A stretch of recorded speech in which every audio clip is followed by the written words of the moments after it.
হাতে নিয়ে বাদার সাগর পাড়ি দিয়ে, কালিমার সঙ্গিন হাতে নিয়ে বাদার সাগর পাড়ি দিয়ে এগিয়ে যাব, নেই তো ভয় আজকাল পরশু হোক, আসবে রে বিজয়, একদিন আসবে রে বিজয়। কথা বলেন ঠিক কিনা? মিছিলে আর মিছিলে সকলেরই ডেকে যাই, এই পৃথিবীর আর কথা এই মিছিলের তুলনা নাই। মিছিলে আর মিছিলে সকলেরই ডেকে যায়, এই পৃথিবীর আর কথা এই মিছিলের তুলনা নাই। আল্লাহু আকবার ধ্বনি দিয়ে আল কোরআনকে বুকে নিয়ে, আল্লাহু আকবার ধ্বনি দিয়ে আল কোরআনকে বুকে নিয়ে এগিয়ে যাব, নেই তো ভয় আজকাল পরশু হোক, আসবে রে বিজয়, একদিন আসবে রে বিজয়। কথা বলেন ঠিক কিনা? আমাদের এই পথ চলা থামবে না তো কোনো দিন, এভাবে একদিন আসবে বিজয়, আসবে রে সেই সুদিন। কথা বলেন ঠিক কিনা? আরে ভাই, আপনাদের আওয়াজ তো কমে গেছে কেন? আমাদের এই পথ চলা থামবে না তো কোনো দিন, এভাবে একদিন উঠবে বেজে, উঠবে রে বিজয়ের বিন। আমরা মুজাহিদ অপথ ভয়, নেই কোনো আমাদের নেই তো ভয়। আমরা মুজাহিদ অপথ ভয়, নেই কোনো পরাজয় নেই কোনো ভয়। আমরা মুজাহিদ অপথ ভয়, আজকাল পরশু হোক, আসবে রে বিজয়, একদিন আসবে রে বিজয়। আজকাল পরশু হোক, আসবে রে বিজয়, একদিন আসবে রে বিজয়। কথা বলেন ঠিক না? আমাদের সাতক্ষীরার মুসলমানদের সব থেকে জনপ্রিয় যে ব্যক্তি ছিল আল্লামা দেলাওয়ার হোসাইন সাঈদী, যার কথা বললেই চোখের পানি এমনিতেই ঝরে পড়ে। কথা বলেন ঠিক না? আরে ভাইয়েরা আমার, সেই আল্লামা দেলাওয়ার হোসাইন সাঈদী সাহেবকে 13টি বছর জালিমের কারাগারে তাকে বন্দি করে রেখেছিল ওই স্বৈরাচার হাসিনা। কথা বলেন ঠিক কিনা? ও হাসিনা, কোথায় তুমি? কোথায় আওয়ামী লীগ? কোথায় কাদের কাকা? একটা গজল বেরোছিল না মাঝে? আমি বলতে চাই, কোথায় আছো কাদের কাকা? কোথায় আছো স্বৈরাচার হাসিনা? আসো, বাংলার তাওহীদি মুসলমানরা তোমার আগমনের অপেক্ষায় আছে। তোমার জন্য আর আয়না ঘর তৈরি করব না, এর বিপরীত একটা ঘর তৈরি করা হবে, চিরুনি ঘর। আমার আল্লাহ রাব্বুল আলামিন কোরআনুল কারীমের মধ্যে বলেন, ওয়ানুনাজ্জিলু মিনাল কুরআন মা হুয়া শিফাউ ওয়া রাহমাতুল লিল মুমিনিন ওয়া লা ইয়াজিদুয যালিমিনা ইল্লা খাসারা। আল্লাহ রাব্বুল আলামিন বলেন, আমি এই কুরআনুল কারীমকে নাজিল করলাম মহা ঔষধ হিসেবে। একজন মানুষ যখন অসুস্থ অবস্থায় পড়ে যায়, তাকে ঔষধ খাওয়ানোর দরকার আছে না নাই? আরো জোরে বলে, আছে না নাই? তাকে ঔষধ খাওয়াইলে আমরা এতটুকু আল্লাহর তাআলার কাছে আশা করতে পারি, ধারণা করতে পারি, হয়তো মহান আল্লাহ রাব্বুল আলামিন এই ঔষধের উসিলা করে আল্লাহ তাআলা রোগ থেকে মুক্তি দান করে দিবেন। আল্লাহ রাব্বুল আলামিন বলে, আমি এই কুরআনুল কারীমকে নাজিল করেছি, ওয়ানুনাজ্জিলু মিনাল কুরআন, আমি এই কুরআনুল কারীমকে নাজিল করেছি মা হুয়া শিফা, মহা ঔষধ হিসেবে আমি আল্লাহ কুরআনুল কারীমকে নাজিল করেছি। একটিবারের জন্য কেউ যদি এই কুরআনুল কারীমে অসুস্থ হওয়ার পরে কেউ যদি এই কুরআনুল কারীমের কাছে একটিবারের জন্য চলে যায়, আল্লাহ রাব্বুল আলামিন অপর এক জায়গায় ডাক দিয়ে বলেন, হুদাল্লিল মুত্তাকিন। আমি আল্লাহ রাব্বুল আলামিন এই কুরআনুল কারীমের দিকে লক্ষ্য করে আমার এই বান্দাকে আমি হেদায়েত নামক দৌলত দান করে দেব। বলেন সুবহানাল্লাহ। আল্লাহ রাব্বুল আলামিন বলেন, এই কুরআনুল কারীম আমি আল্লাহ রাব্বুল আলামিন নাজিল করলাম। আমি আল্লাহ রাব্বুল আলামিন কেন নাজিল করলাম? মুত্তাকিনদের হিদায়াতের জন্য। এরপরে আল্লাহ রাব্বুল আলামিন অপর এক জায়গায় বলেন হুদাল লিন্নাস, আমি মানুষদের মুক্তির জন্য এই কুরআনুল কারীমকে নাজিল করেছি। কেউ যদি একটিবারের জন্য এই কুরআনুল কারীমের কাছে ফিরে যায়, আমি আল্লাহ রাব্বুল আলামিন ঘোষণা করে দিলাম লানাহদিয়ান্নাহুম সুবুলানা, আমি আর কুরআনুল কারীম তাকে হেদায়েতের পথ এই কোরআন দেখায় দেবে। বলেন সুবহানাল্লাহ। প্রিয় সাতক্ষীরা এলাকার মুসলমান বাবাজিরা আমার, আল্লাহ রাব্বুল আলামিন সর্বপ্রথম আসমানকে আবদার করলেন, ইন্না আরাদনাল আমানাতা আলাস সামা। আল্লাহ রাব্বুল আলামিন বলে, আমি সর্বপ্রথম আসমানকে আবদার করেছিলাম, আসমান আমি তোমার উপরে কুরআনুল কারীমকে নাজিল করতেছি, তুমি এই কুরআনকে সদরে গ্রহণ করে নাও। কিন্তু আসমান বলল, আল্লাহ আমরা কোরআনের ওজন গ্রহণ করতে পারবো না, কুরআনুল কারীমের ওজন আমাদের উপরে আপনি চাপায়া দিয়েন না, আমাদের দ্বারা সম্ভব না। আল্লাহ রাব্বুল আলামিন বলেন ওয়াল আরদ, আসমান যখন অপারগতা তৈরি করে নিল, আমি এবারে জমিনকে বললাম, জমিন তোমার উপরে আমি এই মহাগ্রন্থ আল কুরআনুল কারীমকে নাজিল করতে চাচ্ছি, তুমি কি সদরে গ্রহণ করে নিবা? এবার জমিন বলল, আল্লাহ লা লা লা, আল্লাহ আমাদের উপরে এই কুরআনুল কারীম নাজিল করবেন, এটার চাপ আমরা সহ্য করতে পারবো না, আপনি আমাদের উপরে নাজিল করবেন না। এবার যখন আসমান অস্বীকার করল, এবার যখন জমিন অস্বীকার করল, আল্লাহ এবার বললেন ওয়াল জিবাল, এবার আমি পাহাড়ের কাছে আবদার করলাম, পাহাড় আমি তোমার উপরে মহাগ্রন্থ আল কুরআনুল কারীমকে নাজিল করতে চাচ্ছি, তুমি কি সদরে গ্রহণ করে নিবা? এবার পাহাড় বললেন, আল্লাহ আমার উপরে সম্ভব হবে না, আমাদের পাহাড়ের উপরে কোনোভাবেই সম্ভব হবে না।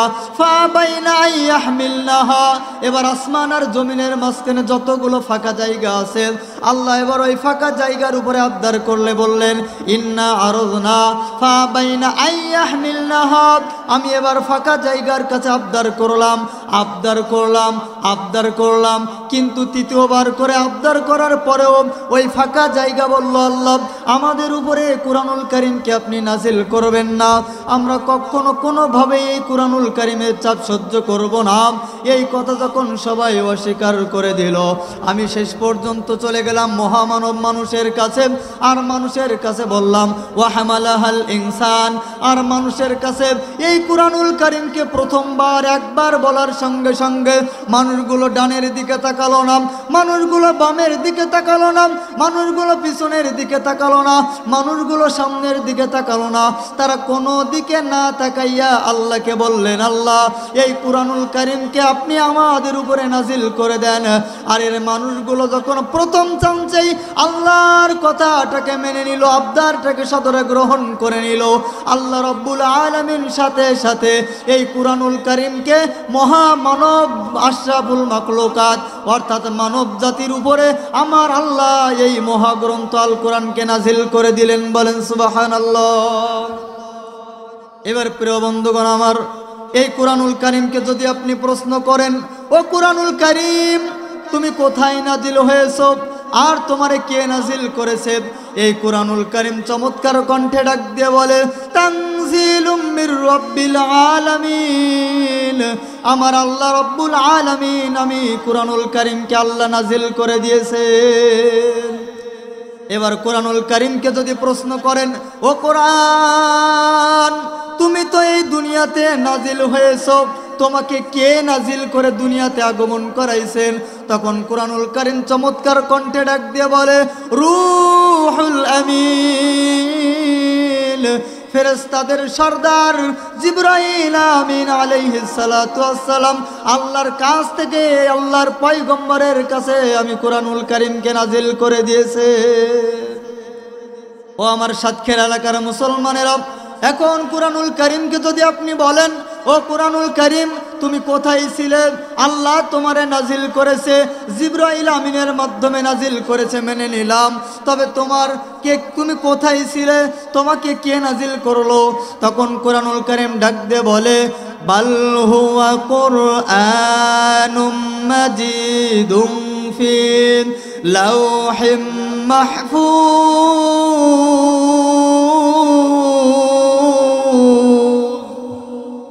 কুরআনুল কারীম বলে আমি লাউহে মাহফুজে, লাউহান মানে হলো তক্তা আর মাহফুজ মানে হলো সংরক্ষিত, আমার আল্লাহ সংরক্ষিত তক্তার উপরে আমাকে সুন্দর করে আমার আল্লাহ তাআলা লিখে দিয়েছিল। এখন আপনাদের প্রশ্ন হতে পারে হুজুর কুরআনুল কারীমের প্রথম আয়াত জিবরাইল আমিন যেটা আয়াত নাজিল করেছিলেন সেটা তো ছিল ইকরা বিসমি রাব্বিকাল্লাযী খলাক, ছিল কি ছিল না? অথচ এই কুরআনুল কারীমের মধ্যে আমরা দেখি প্রথম আয়াতটা আল্লাহ রাব্বুল আলামিন দিবেন আলহামদুলিল্লাহি রাব্বিল আর রহমানির রহিম, সূরাতুল ফাতিহা দিয়ে শুরু করলেন। অথচ কুরআনুল কারীম আল্লাহ তাআলার জিবরাইল নাজিল করলেন ইকরা বিসমি রাব্বিকাল্লাযী খলাক খলাকাল ইনসানা মিন আলাক ইকরা ওয়া রাব্বুকাল আকরাম। এভাবে কুরআনুল কারীমের আয়াতগুলো সাজাচ্ছেন। এর একমাত্র জবাব হলো আল্লাহ রাব্বুল আলামিন। আমরা যারা এই বর্তমানে এই কুরআনুল কারীমকে সূরা ফাতিহা থেকে শুরু করতে দেখতেছি, আল্লাহ রাব্বুল আলামিন সুন্দর করে সাজায় দিয়েছেন। এখনকার কুরআনুল কারীমের মধ্যে যে সুন্দরভাবে আল্লাহ তাআলা সাজায় দিয়েছেন, ওই লাউহে মাহফুজে যেমনি ভাবে তক্তার উপরে সুন্দরভাবে আল্লাহ তাআলা হিফাজত করে রেখেছিলেন, আর ওই অনুযায়ী বর্তমান কুরআনুল কারীমের মধ্যে আমার আল্লাহ সুন্দরভাবে হিফাজত করে রাখছেন। বলেন সুবহানাল্লাহ। এখন আপনি আমি যদি প্রশ্ন করে ও কোরআন তুমি কেন নাজিল হয়েছো? আল্লাহ তোমারে নাজিল করেছে, জিবরাইল আমিনের মাধ্যম দিয়ে তোমারে নাজিল করেছে, তোমার ফেরেশতা নাজিল করেছে, এরপরে তোমার বিভিন্ন জায়গায় বিভিন্ন সময়ে নাজিল করেছে। তোমাকে কেনই নাজিল করা হলো? তখন কুরআনুল কারীম কোরআনের ভাষায় ডাক দিয়ে বলে আপনারা কি আমার সাথে আছেন? নারায়ে তাকবীর। আল কোরআনের আলো সংসদে জালো। আমাদের আওয়াজ নাই কেন? ঘরে ঘরে আর কত জ্বালাবেন? বহু তো জ্বালাইছেন আপনারা, কিন্তু কোনো কাজে তো আমরা লাগাইতে পারলাম না। পারছে নাকি? আরে ভাইরা আমার, স্বৈরাচার হাসিনা থাকাকালীন আমাদের করোনার সময় বলেছিল মসজিদের মধ্যে 4 থেকে 5 জনের বেশি কোনো মুসাল্লি ঢুকতে পারবে না। বলেন তো আমরা মাথা পেতে নিয়েছিলাম কিনা? কথা বলেন না কেন সাতক্ষীরার মুসলমানেরা? স্বৈরাচার বলছিল 5 থেকে 6 জনের বেশি মসজিদে নামাজ পড়তে পারবে না। সংসদ থেকে আইন জারি করে দিল, আমরা মানতে বাধ্য হয়েছিলাম। আল কোরআনের আলো ঘরে ঘরে জ্বালাবো, এরপরে আমাদের বিন্দু পরিমাণ কাজে আসবে না। কিন্তু আল কোরআনের আলো আমরা যখন সাতক্ষীরার মুসলমানেরা যখন পার্লামেন্টে জারি করে দিব, বাংলার তাওহীদি মুসলমানেরা যখন পার্লামেন্টে জারি করে দিবে, ইনশাল্লাহ ঘরে ঘরে আলো এমনিতেই জ্বলে যাবে। কথা বলেন ঠিক কিনা? কিন্তু আমাদের পার্লামেন্টে জ্বালানো লাগবে। দীর্ঘ 16টা বছর ঘরে ঘরে জ্বালানোর কথা বলে আমাদেরকে আলেমদেরকে হাতে বেড়ি পায়ে বেড়ি পরাইয়া চোখে চশমা লাগাইয়া কালো চশমা লাগাইয়া কালো ভাঙা লাগাইয়া আমাদের রাজপথে নিয়ে গেছে। আমাদের কোন দিক থেকে কোথায় নিয়ে গেছে আপনারা কি ভিডিওর মধ্যে দেখেন নাই? আমাদের প্রিয় আমির হামজা সাহেবের কি করেছে তারা দেখেন, আপনারা দেখেন নাই? আমাদের প্রিয় আল্লামা মামুনুল হক সাহেবকে কি করছে আপনারা দেখেন নাই? আর সব থেকে বড় কথা, আমাদের সাতক্ষীরার মুসলমানদের সব থেকে জনপ্রিয় যে ব্যক্তি ছিল আল্লামা দেলাওয়ার হোসাইন সাঈদী, যার কথা বললেই চোখের পানি এমনিতেই ঝরে পড়ে। কথা বলেন ঠিক কিনা? আরে ভাইরা আমার, সেই আল্লামা দেলাওয়ার হোসাইন সাঈদী সাহেবকে 13টি বছর জালিমের কারাগারে তাকে বন্দি করে রেখেছিল ওই স্বৈরাচার হাসিনা। কথা বলেন ঠিক কিনা? ও হাসিনা কোথায় তুমি? কোথায় আওয়ামী লীগ? কোথায় কাদের কাকা? একটা গজল বেরোছিল না মাঝে? আমি বলতে চাই, কোথায় আছো কাদের কাকা? কোথায় আছো স্বৈরাচার হাসিনা? আসো বাংলার তাওহীদি মুসলমানরা তোমার আগমনের অপেক্ষায় আছে।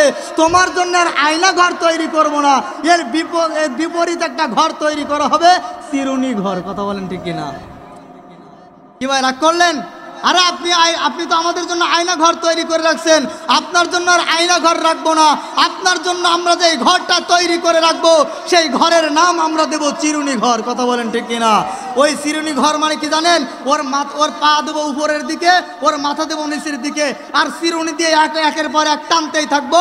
প্রত্যেক দিন 100 গ্রাম করে ওর গায়ের থেকে রক্ত এবং গোস্ত, টাটকা গোস্ত ওর গা থেকে আমরা বের করবো। কথা বলেন ঠিক কিনা?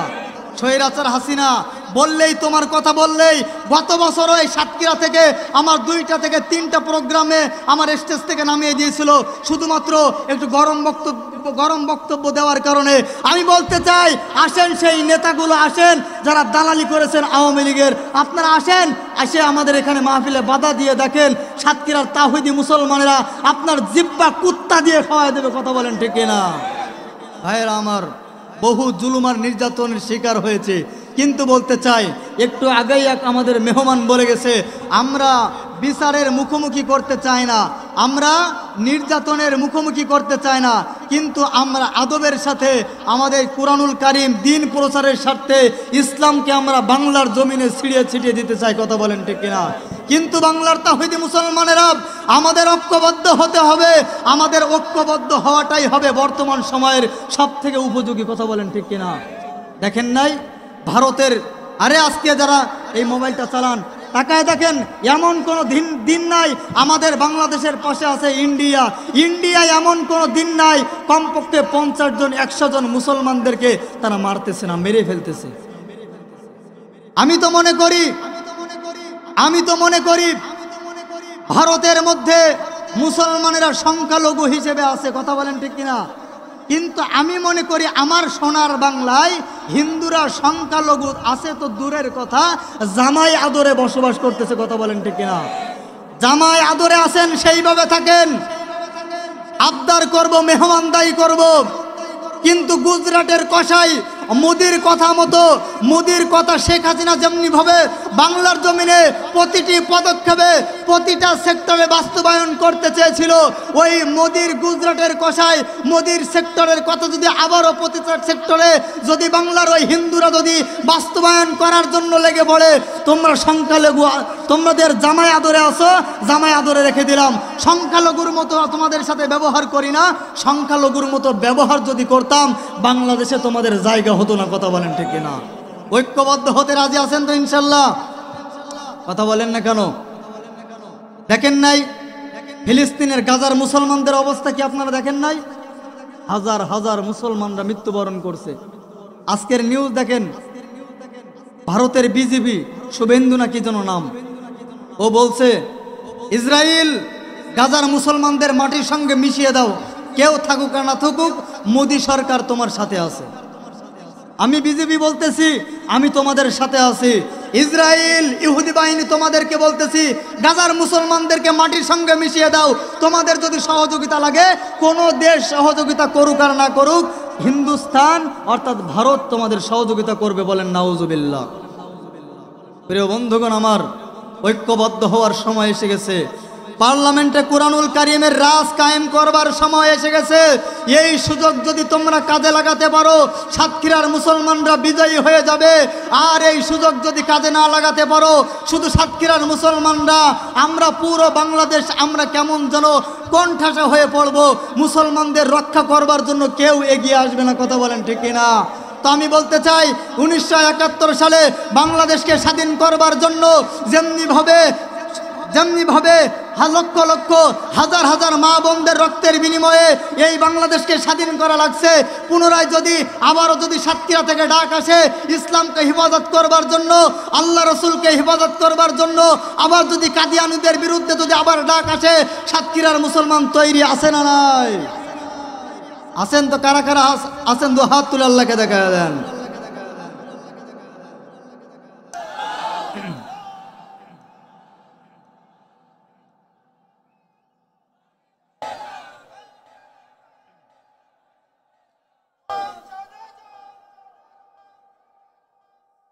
মুসলিম বিশ্ব জাগো জাগো, শোনো ফিলিস্তিনিদের চিৎকার, সময় এসেছে ঘুরে দাঁড়াবার প্রাণের দাবি আল আকসার। কথা বলেন ঠিক কিনা? মুসলিম বিশ্ব জাগো জাগো, শোনো ফিলিস্তিনিদের চিৎকার, সময় এসেছে ঘুরে দাঁড়াবার প্রাণের দাবি আল আকসার। আকসায় আমাদের চেতনা, আকসা কেড়ে নিতে দেব না, আকসায় আমাদের চেতনা, আকসা কেড়ে নিতে দেব না। দাও জুড়ে দাও ইমানি হুঙ্কার, প্রাণের দাবি আল আকসার। কথা বলেন ঠিক কিনা? সময় এসেছে ঘুরে দাঁড়াবার প্রাণের দাবি আল আকসা। মুসলিম বিশ্ব জাগো জাগো, শোনো ফিলিস্তিনিদের চিৎকার, সময় এসেছে ঘুরে দাঁড়াবার প্রাণের দাবি আল আকসার। কথা বলেন ঠিক কিনা? মুসলিম আমরা অভিন্ন জাতি, তামান্না দু চোখে শহীদি, হিংস্র বর্বর মানবতা বিরোধী, হটাও শয়তান ইহুদি। কথা বলেন ঠিক কিনা? মুসলিম আমরা অভিন্ন জাতি, তামান্না দু চোখে শহীদি, হিংস্র বর্বর মানবতা বিরোধী, হটাও শয়তান ইহুদি। জাগো মুসলিম এবার, প্রাণের দাবি আল আকসার। কথা বলেন ঠিক কিনা? জাগো মুসলিম এবার, প্রাণের দাবি আল আকসার। সময় এসেছে ঘুরে দাঁড়াবার, প্রাণের দাবি আল আকসার। মুসলিম বিশ্ব জাগো জাগো শোনো ফিলিস্তিনিদের চিৎকার। সময় এসেছে ঘুরে দাঁড়াবার, প্রাণের দাবি আল আকসার। কথা বলেন ঠিক কিনা? প্রিয় বন্ধুগণ আমার, কুরআনুল কারীমকে প্রশ্ন করেছিলাম, কুরআনুল কারীম আল্লাহ রাব্বুল আলামিন যে তোমাকে নাজিল করে দিয়েছে, তুমি তো হেদায়েত করবার জন্য এসেছো, তুমি কুরআনুল কারীম তুমি কেমন করে মানুষের হেদায়েতের পথ দেখাও, আমাদের একটু জানায়া দাও। ছোট্ট একটা ঘটনা বলে ইনশাআল্লাহ কথা শেষ করব। শুনতে রাজি আছেন? শুনতে রাজি আছেন ইনশাআল্লাহ? প্রিয় বন্ধুগণ আমার, আবু জাহাল এই আল্লাহর কুরআনুল কারীমকে দুনিয়ার জমিন থেকে নিবায়ে দেওয়ার জন্য চিন্তা ভাবনা করলো। আবু জাহাল চিন্তা ভাবনা করলো, আল্লাহর কুরআনুল কারীমকে দুনিয়ার জমিনে টিকায় রাখতে দেওয়া হবে না। এই কুরআনুল কারীমকে আমরা খুব সুন্দর করে এই বাংলার জমিন থেকে নয়, বরঞ্চ পুরো পৃথিবী থেকে এই কুরআনুল কারীমকে আমরা নিভিয়ে দেব। দারুন নাদুয়ায় মিটিং করলেন, কুরআনুল কারীমকে কিভাবে নিভিয়ে দেওয়া যায় দারুন নাদুয়ার মধ্যে মিটিং করলেন। এবার মিটিং করে সিদ্ধান্ত হয়ে গেল, মুহাম্মাদের কণ্ঠের তিলাওয়াত তোমরা আর কেউ শুনতে যাবা না, কারণ মুহাম্মাদের কণ্ঠের তিলাওয়াত যে শুনতে যায় সেই কালিমা পড়ে মুসলমান হয়ে যায়। কথা বলেন ঠিক কিনা?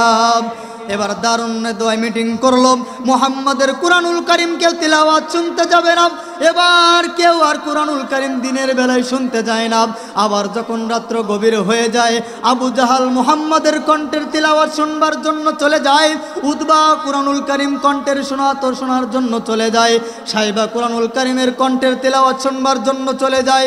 সব বড় বড় কাফেররা মুহাম্মাদের কণ্ঠের তিলাওয়াত শুনবার জন্য চলে যায়। দারুন নাদুয়ার মধ্যে মিটিং হয়ে গেল।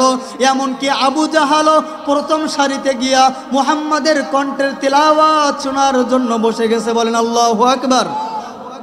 প্রিয় বন্ধুগণ আমার, সাতক্ষীরার মুসলমানেরা এবার সারা রাত্র কাফেররা মুহাম্মাদের কণ্ঠের তিলাওয়াত শুনলো। শোনার পরে মনটা তৃপ্ত হয়ে গেল। এবার সুবে সাদিকের সময় যখন হয়ে গেল, সবাই যখন বেরিয়ে যাবে, হঠাৎ করে একজন আরেকজনের সাথে ধাক্কা লেগে যায়, গিয়ে কেমন যেন গলির মাথায় পড়ে যায়। বলেন আল্লাহু আকবার। প্রিয় বন্ধুগণ আমার, আবু জাহাল বলেন, ও উতবা তুমি কেন মুহাম্মাদের কণ্ঠের তিলাওয়াত শোনাবার জন্য গেলেন? বলে আপনি গেলেন কেন? সাইবা বলে আপনি গেলেন কেন? উতবা বলে আপনি গেলেন কেন? বলেন তো আমাদের কয়রায় একটা কথা আছে, যারে দিয়ে ভূত ঝাড়াবা তারেই যদি ভূতে পায়। কথা বলেন ঠিক কিনা? ঝাড়াবে কিনা? কথা বলেন ঠিক কিনা? কি আপনারা কি অসন্তুষ্ট আছেন নাকি? থাকবেন তো ইনশাল্লাহ? দেখি কারা কারা থাকবেন না। আল্লাহু আকবার, বলেন আল্লাহু আকবার। প্রিয় বন্ধুগণ আমার, ভাইরা আমার, এবার পরের দিন কুরআনুল কারীমের তিলাওয়াত সবাই শুনতে চলে গেলেন। এবার আবু জাহাল চিন্তা করলো, এইভাবে কুরআনুল কারীমকে নিভিয়ে দেওয়া যাবে না। ওয়াকালাল্লাযীনা কাফারু লা তাসমাউ লিহাদাল কুরআন ওয়ালগাউ ফীহি লাআল্লাকুম তাগলিবুন। এই কুরআনুল কারীমকে পৃথিবীর জমিন থেকে কিভাবে নিষ্পেষণ করা যায়, কিভাবে কুরআনুল কারীম দুনিয়া থেকে মিটায়ে দেওয়া যায়। এবার ইয়ামান দেশ থেকে জামাল নামের একজন জাদুকরকে ভাড়া করে আনলো। খুব সংক্ষেপে বলতেছি, শুনবেন তো ইনশাআল্লাহ। জামাল নামের জাদুকরকে ইয়ামান দেশ থেকে ভাড়া করে আনলো। মুহাম্মদকে 2 নম্বর প্রমাণ করতে হবে। মুহাম্মদ যে কুরআনুল কারীম তিলাওয়াত করে করে তার অন্য ধর্মের মানুষগুলো তার ধর্মের দিকে নিয়ে যায়, এটা আবু জাহালের সহ্য হয় না। আবু জাহালের মনের মধ্যে বড় ব্যথা লেগে যায়। এবার জামাল নামের জাদুকরকে আনা হলো। অমুক তারিখে অমুক জায়গায় মুহাম্মদকে ছোট করবার জন্য কুরআনুল কারীম একটা জাদুকারী কিতাব, এটা প্রমাণ করবার জন্য জামাল নামের জাদুকরকে আনা হলো, আপনাদের মতো শ্রোতারা বসে গেল, স্টেজ করা হলো, জামাল নামের জাদুকর এক চেয়ারের উপরে বসলেন, এরপরে আবু জাহাল একটা চেয়ারের উপরে বসলেন, আর মুহাম্মদ সাল্লাল্লাহু আলাইহি ওয়াসাল্লামের জন্য একটা চেয়ারকে বরাদ্দ করে রাখলেন। এবার জামাল নামের জাদুকর বলল, আবু জাহাল এবার তোমার মুহাম্মদকে ডাক দাও, যেই মুহাম্মদ আমাদের ধর্মের লোকগুলো তার ধর্মের দিকে নিয়ে যাচ্ছে, তাকে এবার ডাক দাও। এবার আবু জাহাল চিন্তা করলো, মুহাম্মদকে ডেকে পাঠানো হলো। মুহাম্মাদুর রাসূলুল্লাহ রহমতের নবী প্যান্ডেলের সাইড দিয়ে ঢুকতেছেন, আর আবু জাহাল ওই রহমতের নবী মুহাম্মাদুর রাসূলুল্লাহর চেহারার দিকে তাকাইতেছে। আর মুহাম্মাদের চেহারার দিকে তাকানো মাত্রই কেমন যেন জামাল নামের জাদুকরের মধ্যেই কেমন যেন কম্পন সৃষ্টি হয়ে গেল। এবার জামাল নামের জাদুকর মুহাম্মদকে দেখার সাথে সাথে একবার চেয়ার ছেড়ে উঠে দাঁড়ায়, আর একবার বসে পড়ে, একবার উঠে দাঁড়ায়, আর একবার বসে পড়ে। মুহাম্মদ সাল্লাল্লাহু আলাইহি ওয়াসাল্লাম যখন স্টেজের মধ্যে আসলেন, কোনো কথাই বললেন না, শুধু বললেন, আপনি কোন কিতাব পড়ে পড়ে মানুষদেরকে আপনার ধর্মের দিকে নিয়ে যান, আপনি আমাদেরকে একটু শোনায়া দেন। এবার মুহাম্মাদুর রাসূলুল্লাহ আলহামদুলিল্লাহি রাব্বিল আলামিন আর রহমানির রহিম মালিকি ইয়াউমিদ্দিন এভাবে তিলাওয়াত করা শুরু করে দিলেন। আর জামাল নামের জাদুকরের চোখ বেয়ে বেয়ে পানি পড়তেছে। সুবহানাল্লাহ বলেন, খুব সংক্ষেপে বলতেছি। এবার জামাল নামের জাদুকর তিলাওয়াত অনেক দূরে হয়ে গেল। এবার বলতেছে, প্রিয় ভাই, প্রিয় মুহাম্মাদুর রাসূলুল্লাহ আপনার তিলাওয়াত এবার বন্ধ করে দেন। আর আমরা যারা সামনে আছি, আবু জাহাল, উতবা, সাইবা বাদে আমরা যারা এখানে আমরা যারা অন্য মানুষ আছে, আপনি আমাদের সকলকে আপনার হাতে বাইয়াত গ্রহণ করাইয়া আপনি আমাদের সকলকে কালিমা পড়ে মুসলমান বানায়া দেন। প্রিয় বন্ধুগণ আমার, তাহলে এই পবিত্র কুরআনুল কারীম মানুষের পথ, হেদায়েতের পথ দেখায় কি দেখায় না? আরো জোরে বলেন, দেখায় কি দেখায় না? এই কুরআনুল কারীম হেদায়েতের পথ দেখায়। এই কুরআনুল কারীম নিজেই স্পষ্ট ভাষায় বলে, হুদাল লিন্নাস, আমি কুরআন মানুষদের পথ দেখাই, অন্ধকার পথ থেকে আলোর পথে নিয়ে যাই আমি কুরআন। সুতরাং সাতক্ষীরার মুসলমানরা বলেন তো আমাদেরকে এই কুরআনুল কারীমের কাছে আসা দরকার আছে না নাই? কারা কারা কুরআনুল কারীমের কাছে আসবেন? দু হাত তুলে আল্লাহকে দেখায় দেন। হাত নামান। আল্লাহ তাআলা যে কথাটুকু বললাম, এই কুরআন অনুযায়ী নিজের জীবনটাকে সামনের দিকে আগানোর জন্য আমাদেরকে মহান আল্লাহ তাআলা তৌফিক দান করেন। সকলে বলেন আমিন। আমাদের প্রিয় ভাই চলে আসছে, হযরত মাওলানা আমিনুর রহমান আজাদী সাহেব। প্রিয় বন্ধু আর মানুষ চমৎকার আলোচনা করবেন এবং আলোচনা করেই থাকেন।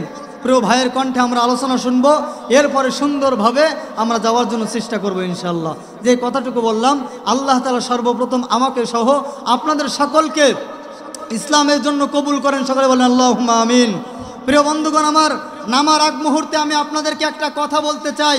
আপনারা ইসলামের জন্য, দ্বীনের জন্য, কোরআনের জন্য যদি আরেকটা বার শাপলা চত্বরের মতো, আবার যদি 1971 সালের মতো, আবারও যদি কোনো উলামায়ে কেরামের নেতৃত্বে, বাংলাদেশ জামাত ইসলামের নেতৃত্বে, বাংলাদেশ খেলাফত মজলিস চরমোনাইয়ের নেতৃত্বে আবার যদি এরকমভাবে কেউ আন্দোলনের ডাক দেয়, আপনারা কাফনের কাপড় মাথায় নিয়ে রাজপথে নামার জন্য তৈরি আছেন তো ইনশাআল্লাহ? আল্লাহ তাআলা আমাদের সকলকে তৌফিক দান করেন, আমিন।